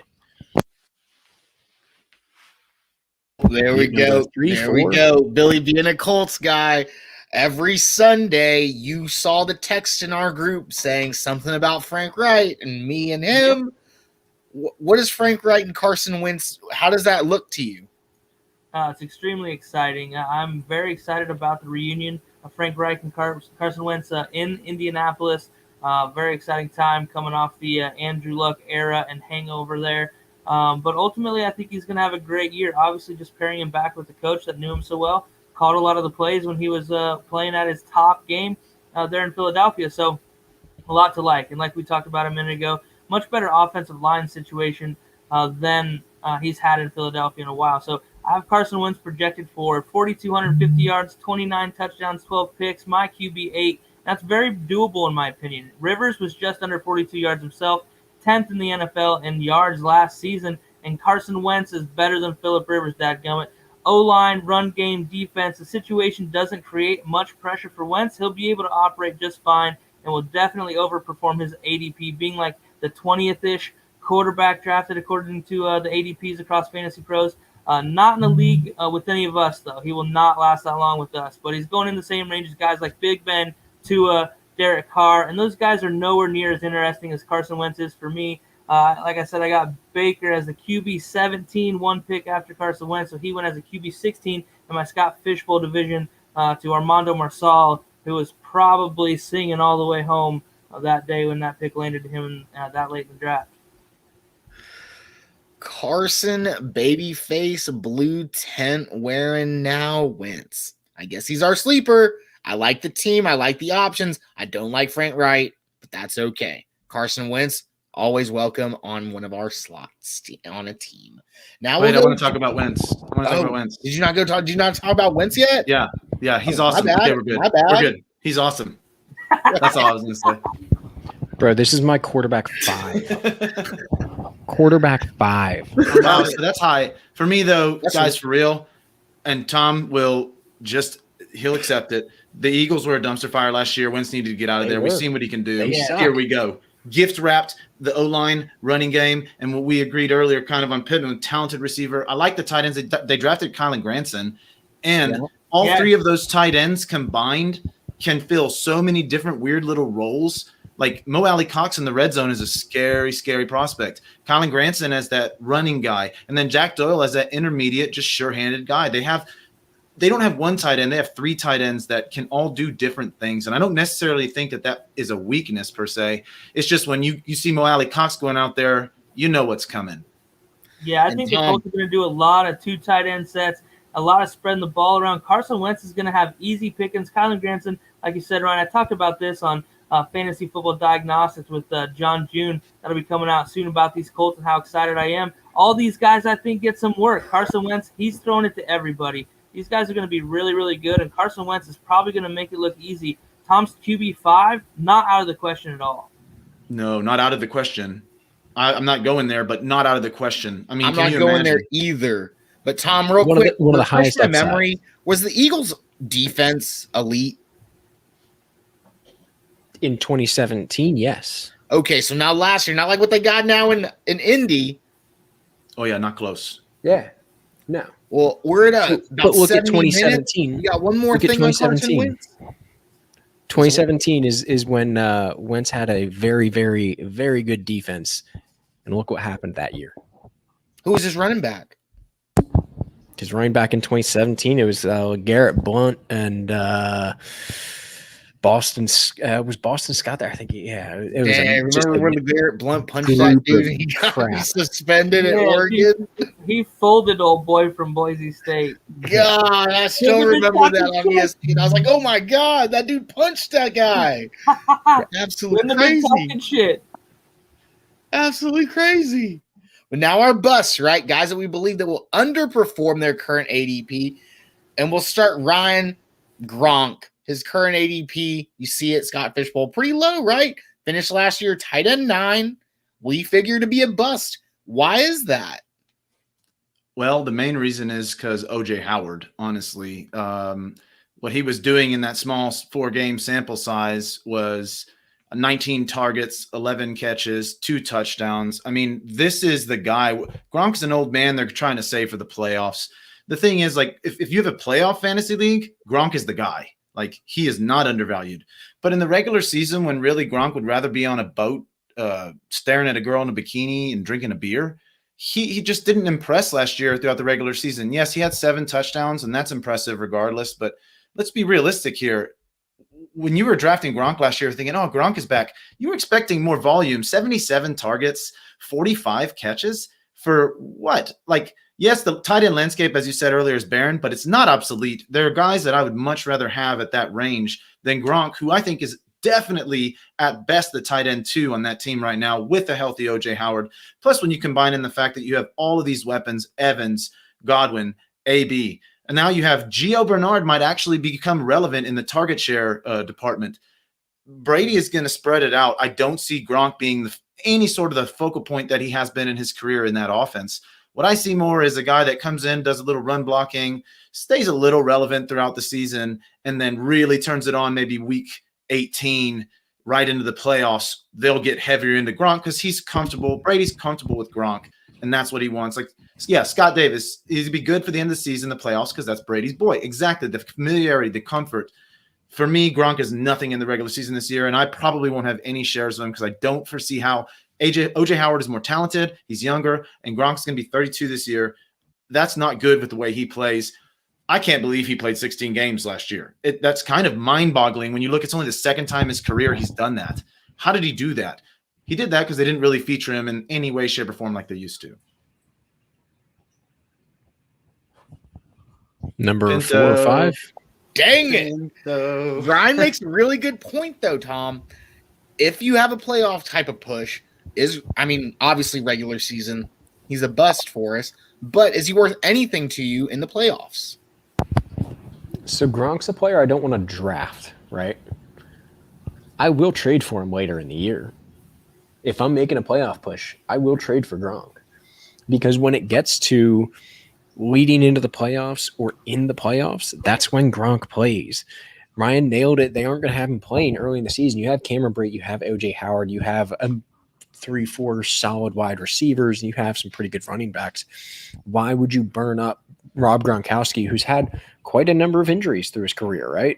It's a guy you don't necessarily want to get banged up because you want to save him because this is a team that thinks they're going to make a playoff push. I don't disagree. The NFC South all of a sudden went from having 4 teams that were pretty competitive, 3 to 4 teams, to having maybe 2. It's not that great. So playoff Gronk, I'm all in on. It's a trade for him later in the season kind of thing. I think you could pick him up. I bet you he gets dropped. I bet you can pick him up late in the season. That's possible too. And if you had to trade, it's not going to be a high value. I don't think you have to give up too much to get him. Yeah, I would look at him to pick him up off the waivers in like week 12 because I think he's going to get cut when they start seeing he's not getting the volume that he needs. Oh, I thought I froze for a second. Billy, what are your thoughts? I was sitting there. I was like, wait a second. Am I frozen? I'm not frozen.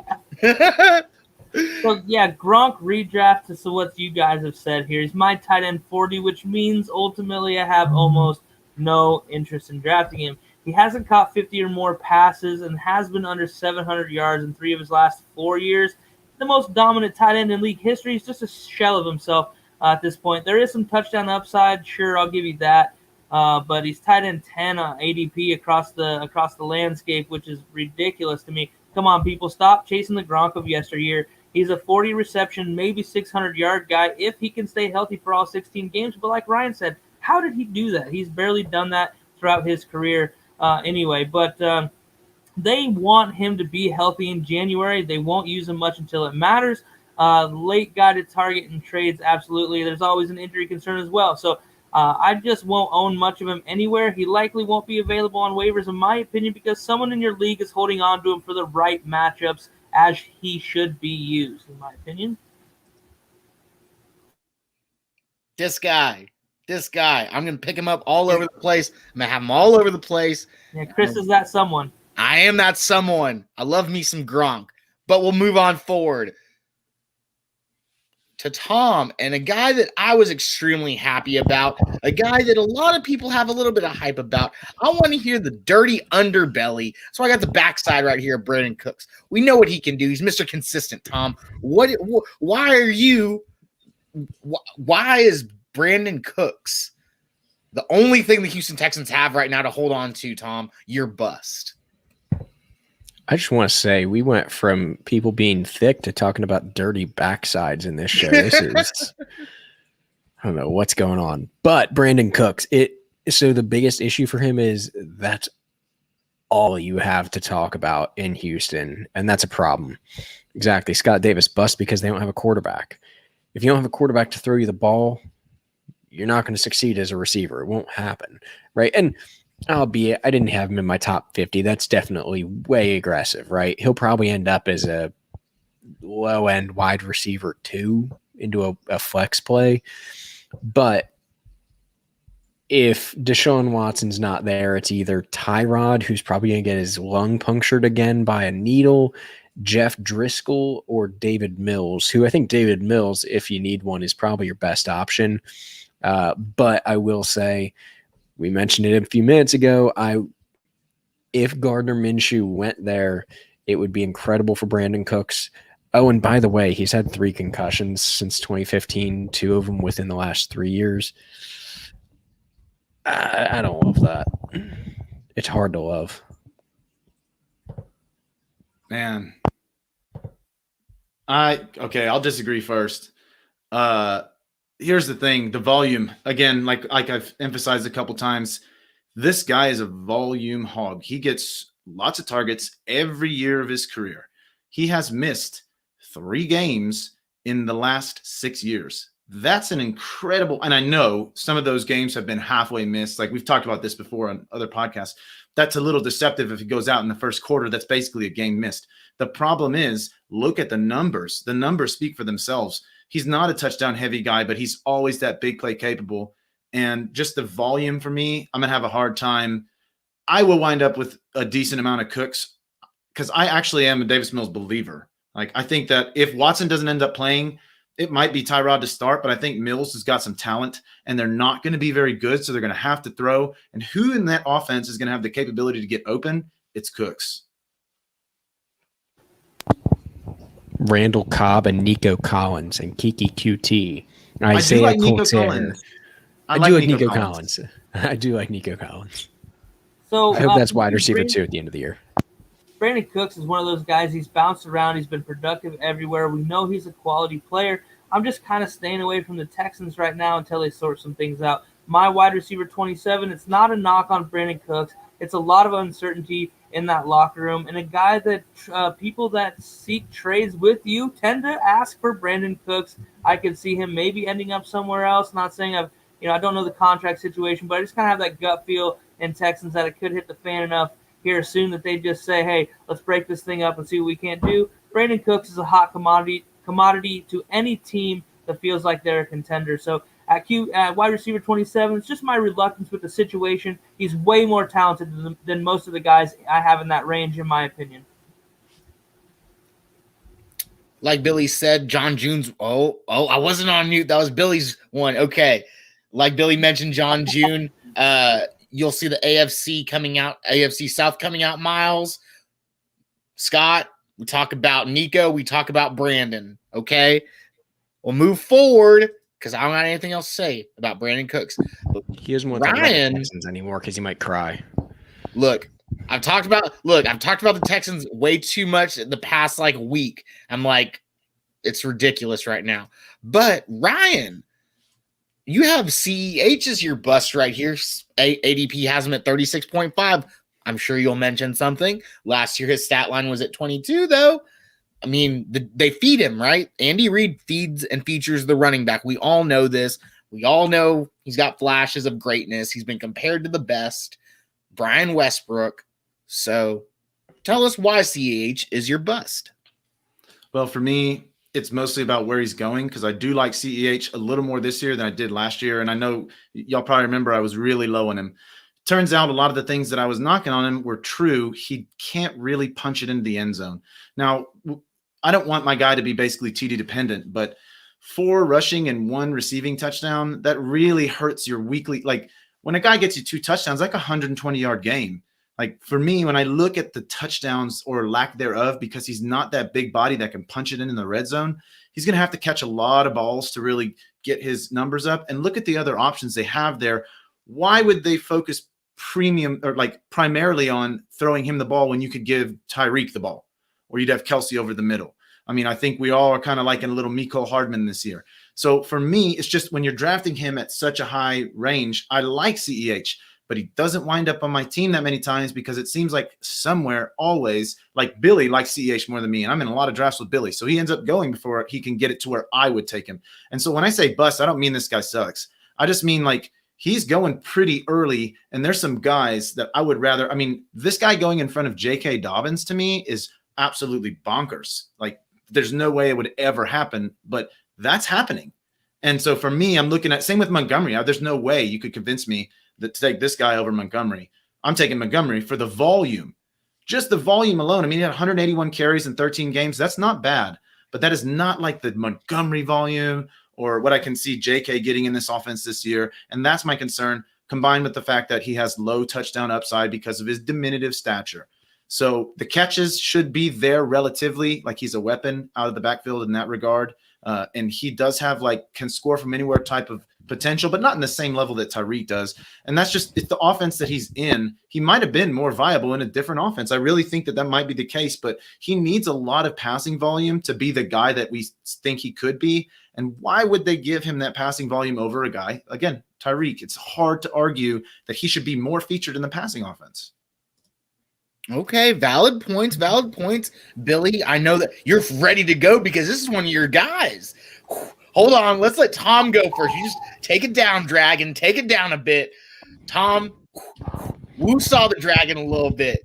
Tom, Billy, don't breathe the fire yet. Don't breathe the fire yet. So CEH, I'm right there with Ryan. I like this guy. Don't get me wrong. I had him at running back 14 actually when we did our consensus. If I'm completely honest, I'll probably be moving him down slightly. Less about him, more about the guys that I have right around him. It's Cam Akers I had at 15 and Najee at 16. I think that those 3 will probably end up pretty close, but the volume for CEH does concern me. It's such a loaded team. We know that. Mahomes does love to bomb it down the field. Miles said he's buying CEH at ADP this year. To me, it's just tough that high. I don't know. I'm just a little bit lower on him. I think he'll make a bump into he was low end RB2. He'll be locked into that RB2 position, but unless there's some injuries, which is entirely possible. You never know with the NFL. If one of these receivers went down, then I go a lot higher on CEH. So, Billy, I'll give my 2 cents real quick because you're about to bust it loose on these guys, but I'm buying CEH. Like Miles said, it's not hard to select a guy who's going to be a top 13 back. They feed him the ball. We saw what Kareem Hunt can do, and we saw the relentless feeding of CEH. He's got to do better this year, right? Absolutely. I mean, last year was a bit of a disappointment. I mean, I know he was going to some people's first-round pick, and I liked him just shy there. I loved him about as much as anybody, but my football mind and belly just would not let me pick him in that top 5 or 7 range that he was going in a lot of places. I love Andy Reid running backs, going all the way back to Brian Westbrook, Jamal Charles, all these guys. I like the offense and the way they get utilized. They don't have to have an obscene number of touches. So even going back to last year, CEH had a 3 or 4 game stretch where he was really banged up and really didn't see any volume as far as touches go. And then he ended up missing 3 games as well with injury. So I really feel like we've maybe only got to see 10, maybe 11 games of CEH relatively healthy, ready to go. And even then, he was averaging about 14 yards a carry, but he did catch less than 3 balls per game. I expect a lot of those to go up. His target's at 54. I think that'll be a lot higher, especially with 4 more games, adding the extra 1 and the 3 that he missed. You take those carries up to about 210, 215. All of a sudden, we're talking about a guy who had a relatively similar year to J.K. Dobbins last year with just a little bit less touchdown scoring. So I believe the receptions will come. The system is just predicated on the running back catching balls. So I'm really excited about CEH and where I'm getting him. I'm really stoked about him. My RB3 in the Scott Fish Bowl, and I'm not sorry about it. And I'll be real. I'm cool with him being my RB3. I'm impressed that you got him at RB3, Billy. That's not usually where he's going, right? Absolutely. Like he's usually going. Yeah, and you mentioned him kind of with JK too, and it's one of those things where like at that pick, I'm really struggling. Him or JK. I like both guys, both situations. I went with CEH because I have a ton of JK. JK makes it back. No brainer for me. 4 straight RBs. I'll take it and run with it all day. But in my home leagues, I'm close to Kansas City, a couple hours north, so a lot of Chiefs fans. He goes early, you guys. However, if I'm picking him or JK, it's a coin flip on how I feel that day at the table and who's in my draft room. Yeah, and just to clarify, like I have him as RB25. Like, so I still have him as like, again, that's the best RB3. That's where I see him as. Like you getting him at RB22 last year still, Yeah, I mean, and so you guys have him in the 12s and 14s.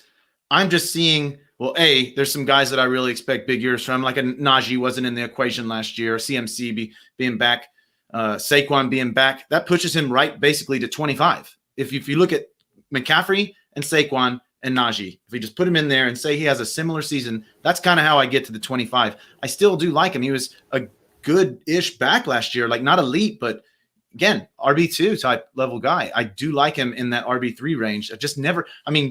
Billy, like you said, you were stoked to get him at RB3. I'm kind of shocked you did. I don't see myself getting him as my RB3 very much because people take him. Yep. Well, I thought y'all were still going. Then we got Billy with Austin Eckler, a guy that not a lot of us are sold on. Where he's getting taken is pretty high. People think that he's going to be the RB9, the RB8. Why not? It's a trap. I want to first say, in no way am I trying to cut on Austin Eckler or say he sucks, or nor do any of the other running backs that I'm going to talk about and just analogize Austin Eckler with. These are all very talented guys. They're just not workhorse guys, in my opinion. So these players that I'm going to talk about, comparing and analogizing with Eckler, Darren Sproles, Reggie Bush, Tariq Cohen. Austin Eckler had 224 touches last year, 132 carries, and 92 receptions. 92. That's incredible. I know. Had him as the RB4 overall in PPR scoring. He was the value of the century. Incredible numbers until he hit that similar range of carries in 2020 in 10 games, and unfortunately he got banged up. I'm not saying he's going to get hurt. I don't want to predict injuries, and I don't want to wish that anyone. I just don't feel like he's a 250-plus touch guy if you're going to keep him in your lineups. Those 92 receptions are 7th most ever by a running back in a single season, and no one other than Christian McCaffrey, Larry Centers, and Marshall Faulk have ever had more than 85-plus receptions more than once in their career, and CMC and Larry Centers being the only ones that have more than 90 twice. That's pretty good company, and making it really unlikely for Eckler to repeat his 2019 magic. Now back to the analogies. Darren Sproles, Bush, Tariq Cohen. Darren Sproles had 3 consecutive years of 70-plus receptions. His best being 86 in 2011 with the Saints, had him slipping in right at RB5. Sounds kind of similar, right?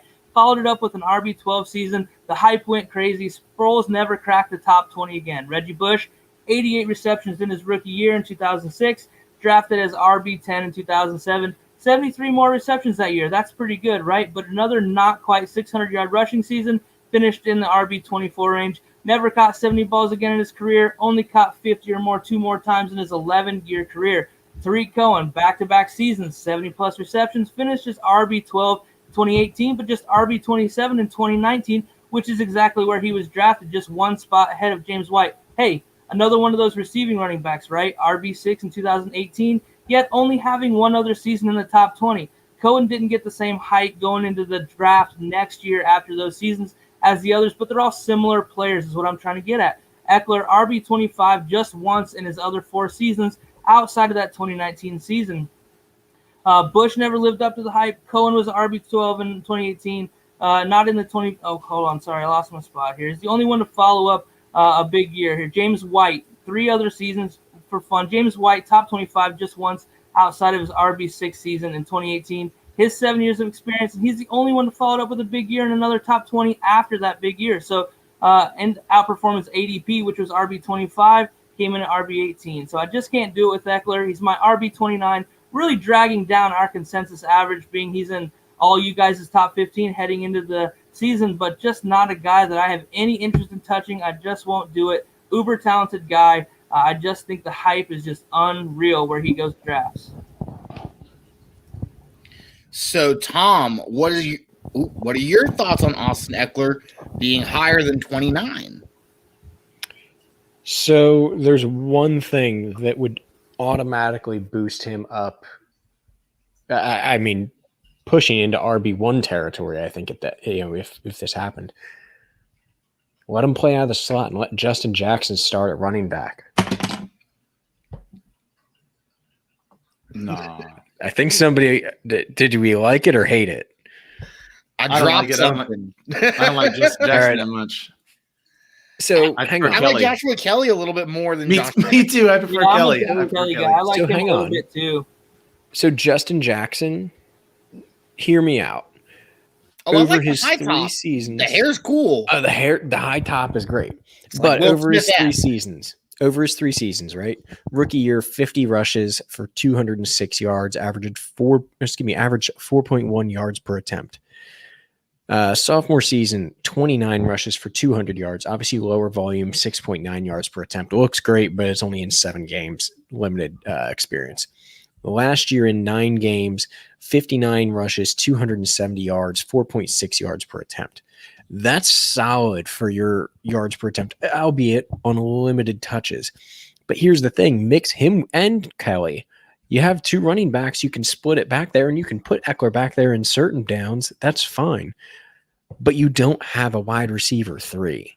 In reality, you have Keenan Allen and Mike Williams, and then beyond that, you're between your slot guy being Josh Palmer, Tyron Johnson, or Jalen Guyton, or maybe KJ Hill. I mean, don't get me wrong, it's sure they could be okay, but Austin Eckler, when you go back to 2019, having 108 targets, 92 receptions, and 993 yards for 10.8 per reception and 8 touchdowns, albeit out of the backfield, you know the man can catch. He averages over 81% catch rate. Why wouldn't you do it? What's the downside? He's as big as Tyreek. For everything that Billy just said, shit.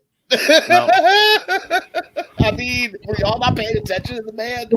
Austin Eckler just fell 20 spots halfway the through reason- Billy's the research reason on that- him, man. God dang. He mentioned but the James White. reason That's that what those I was guys- like, James White. That's why no. Tom's saying slot him out. Tom's saying don't use Don't him put at him running in. back. Don't Slot put him out. at Slot running him out. back. Wait, Right, y'all but are on the what coaching that staff does- now? They're going to just change the way they use No. him? So, Tom, if they do that, say he has those same receptions, he gets around 115, 120 carries, like what he should be getting, he's right back as that RB25 range that all those guys fall into. All those pass-catching backs that don't get the volume carries, that's where they range, that 22, 26 range. And I think that that's relatively accurate for Austin Eckler. Even if they do split him out, the receptions, that 92 that everybody's chasing, is not going to happen again. Even if they split him out, say he gets high 70s, he doesn't get the volume in the backfield running the ball that I need for a guy that's going in the late first, early second round in some drafts. I don't disagree with you. I You don't definitely think that Justin he's Herbert's overvalued. not going to run the ball in the end zone once or twice? Yeah, and he Yeah, likes but- to sling it. Here's the thing too that I think is why I am not as low as you are is I expect more growth from Herbert this year, and that could translate into more looks for open Ecklers. So while I agree that we're chasing the 92, that's not Phillip Rivers back there. But what it is a quarterback that is going to be growing and finding the open man more often. And Eckler does seem to be able to get open. The guys who end up having to cover him can't. So, yeah, I'm with you, Billy. His rushing volume and his rushing yardage and his rushing touchdowns are not good. But in a PPR format, I'm cool with getting him earlier. I'm not thinking he's RB1 or anything, but I'm going to get him before 25 because you're taking him or CEH. I have him over CEH, and I view them semi-similarly. Yeah, sure. I see them similarly, but the difference is so from where I'm projecting Herbert, because like you said, okay, Josh Palmer as the wide receiver 3, but they don't have a Tyreek. Nobody really does. So I see a couple more balls. I mean, he was getting quite a few targets with Herbert at quarterback. I mean, he was in the last stretch of 6 games, he averaged 8 targets a game at an 80% catch rate. That's reasonably good numbers. Like you said, Billy, maybe not like RB1 level numbers, but I'm cool with getting him as my second or third back. Third, I would be preposterously excited about. This is all contingent upon a PPR league. Yes. Right. By the way. All I can say is when you guys are bored, sitting around, laying in bed, go check out those other running backs that I mentioned and tell me it's not a mere spitting image of what you're looking at with Austin Eckler. It's a trap. Don't do it. I don't disagree. I with like you. Star Wars way too much too, Billy. Shoot. I understand. Like I get why you have him so low. I just have him less. Here's the deal. The volume that he gets, if he gets it over 16 games, he's not getting quite the workload that he had last season that got everybody really hyped that he's still going to be that guy. But I think that's what it's going to require if he's going to stay on the field. And if he's only on the field 9 games, I'm not interested. I feel you. Yeah. I feel you. Right. I get why you think he's a bust. I really do. I actually have a bet with a league mate to pay dues next year over this subject. Hilarious discussion, all in good fun, but I'm just not having it from anybody on Austin Eckler. I'm smashing everybody that brings him up. Don't come at me with Austin Eckler. Please don't.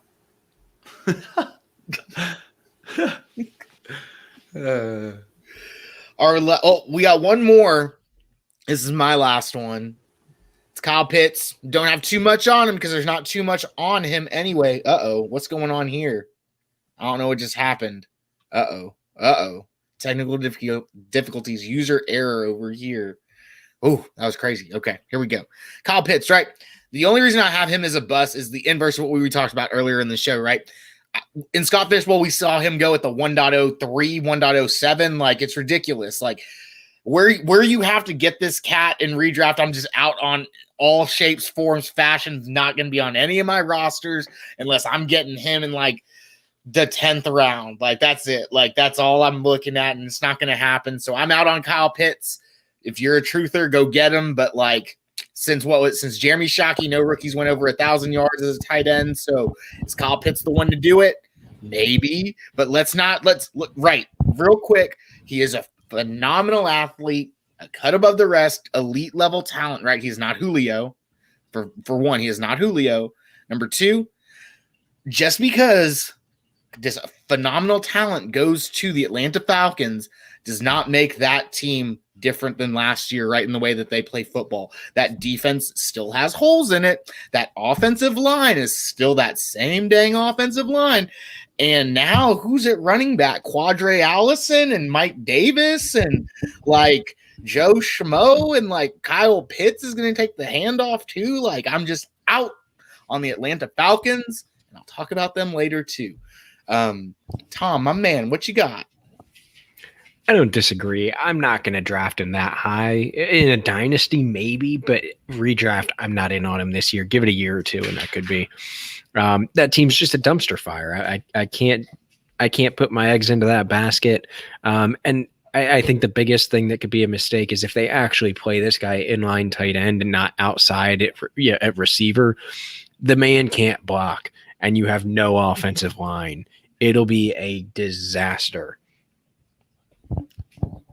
Yeah, I'm not sure I agree 100% with this, just because the upside and the target volume that he likely gets because of Julio Sure, dropping. sure. That's where I'm going, whoa, who else? I mean, Ridley went up when that happened. I'm looking at these guys. I'm like, somebody. And so that dumpster fire y'all were talking about, and the same thing we were mentioning with the Texans earlier and Cooks, they're going to get points scored on them. They're going to have to throw. And that's where I'm keeping it in mind. Like, Pitts is going to get so many looks. And we know what he is, like, talent-wise. He's spectacular. I don't usually expect rookie tight ends to produce so immediately, unless they're like a guy like Tommy Tremble, like we were talking about, who can get on the field so often and block. But this is a little different thing for me. Ryan, so I am, real quick, is Kyle Pitts a generational talent at tight end?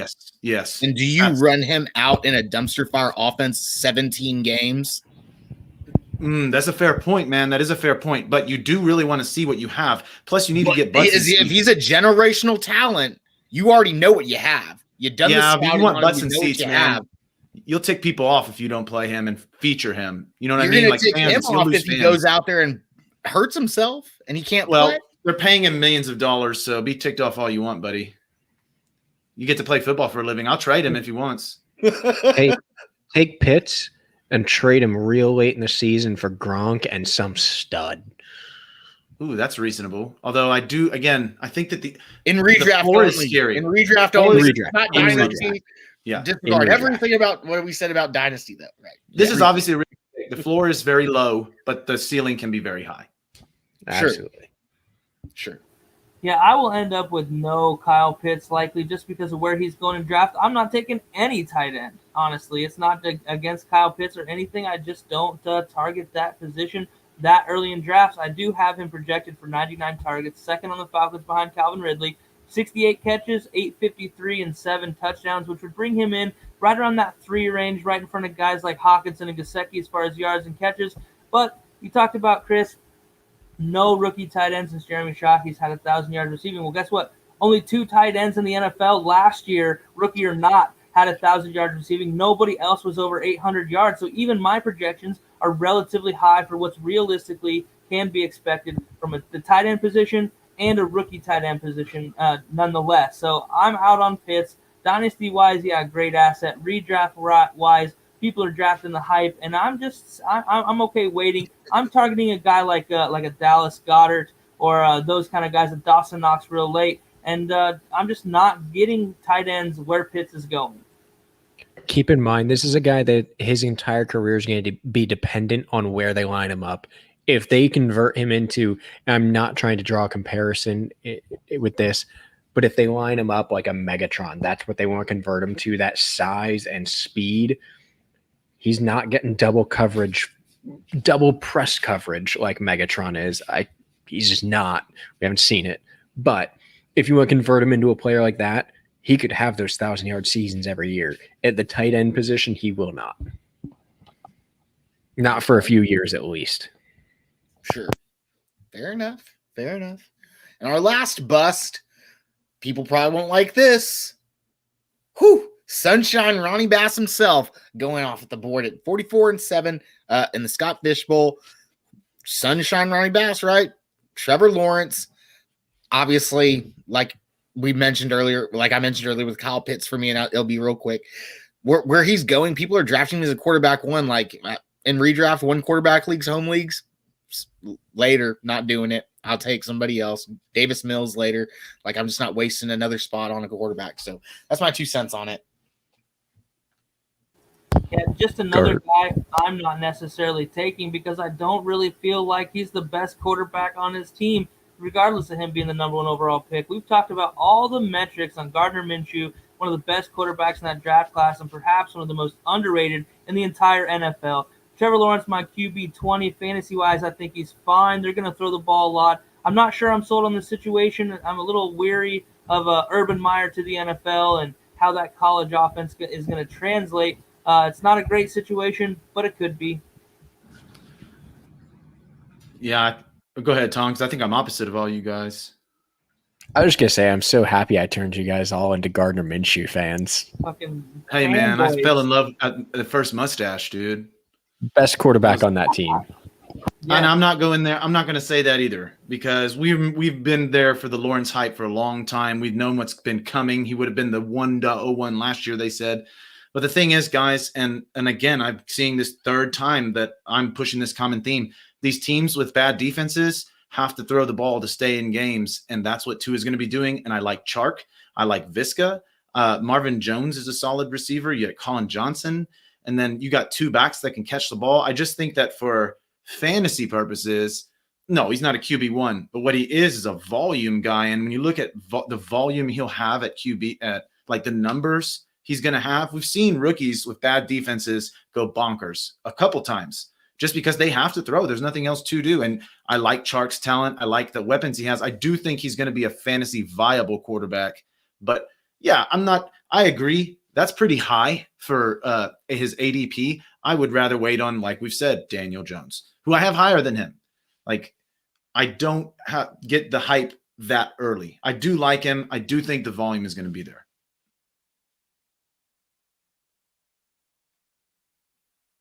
Oh, had to do it one more time. Had to do it one more time. But guys, before we end the show, this is like this is the second time we've done a show like this, right? The sleepers, booms, bust type thing. And there was something else on here. I spilled the beans earlier to Ryan when I was showing him the slides, but I didn't show you guys. It's a prediction part, right? So what could it be? What could it be? Oh, look. Pinto's prediction of the Super Bowl this year. Last year, if y'all do remember, my guys had a bet with me that they said, you know what, Chris, you're the best analyst around. You're the most detailed analyst around. Like, you just figured it out. You knew what would happen, and you called it well before the season started, and you kept pushing it every week. Well, this year, guys, this is what's going to happen. That division is terrible. The Bucks are returning champs. Tom Brady, look at him throw. Look at Tom Brady. What's up, Tom? You know, what's up, guys? You know, Tom Brady. And so, the GOAT, right, Scott? They just don't believe it. Hold on. You know, That looks like a rabbit, Scott. That's a GOAT, Ryan. You obviously you're a Peyton Manning fan, so you don't know what they look like. Look right here. There's 3 of them. Like an old saggy pair of balls. You know what? Oh, wait, we're talking about Scott Davis's comment. Tom Brady's going back to the Super Bowl. Tom Brady's going back to the Super Bowl. And you know what? Whoever is there against him, if they don't beat him this year, he's coming back again. And he's going to keep coming back until someone beats him in a Super Bowl. And that's all we got for y'all tonight, guys. Gentlemen. Whoa. Hold up. Nope.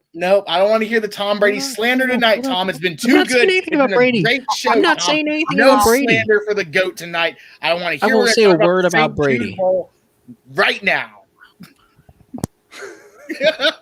No, what were you gonna say?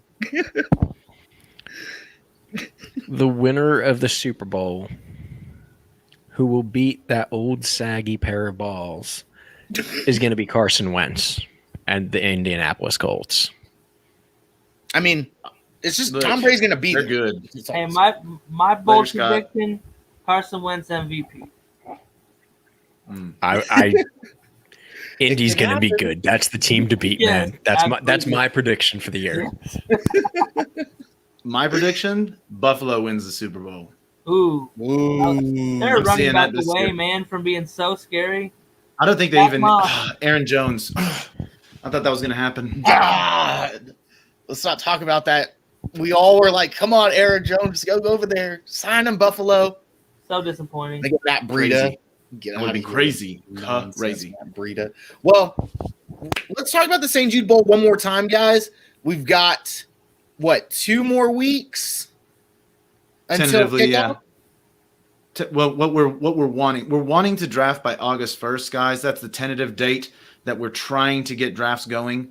But obviously, if people are late signing up and we need to wait a tiny bit, we will. But we really want to get going August 1st so people can get their teams, people can start making trades, things of that nature. We like to give people time to adjust, especially when you're doing a draft like this and not like an auction draft. You can go get your guys. Like if somebody takes, I'll just say it, if somebody takes AJB in that league, I'm going to go knocking on their door to see what it takes for me to get them. So we want to get those drafts up and running before the season starts so you can wheel and deal and get your teams right for the tournament.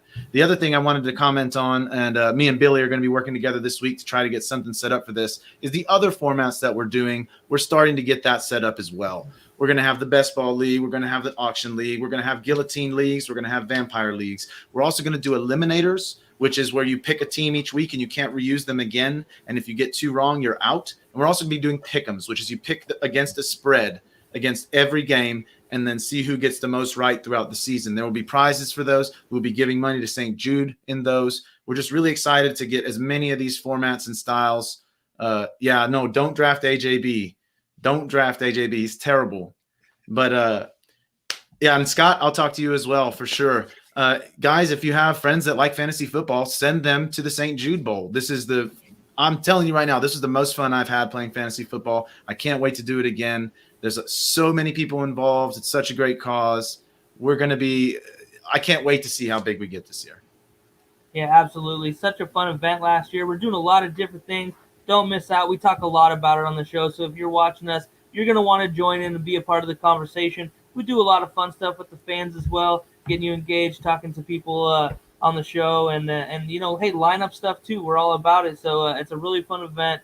It's fun, competitive, and hey, $1,200 in your pocket. $1,200 went to St. Jude's last year, and obviously we're looking to expand not only the main event but into these other formats and activities as well. So come join us for the football season. We're coming at it from all aspects. If you like football, we've got something for you. Shout out to Rusty Meyer, our reigning champion. Yeah, Coming for you, Rusty. You have to defend it this year, and it's going to be bigger. So we'll see what we can do, guys. Until next week, catch us on Twitter. You can see our handles down there. You know where to find us. We are the Fantasy First Rounders. Guys, y'all have a good one.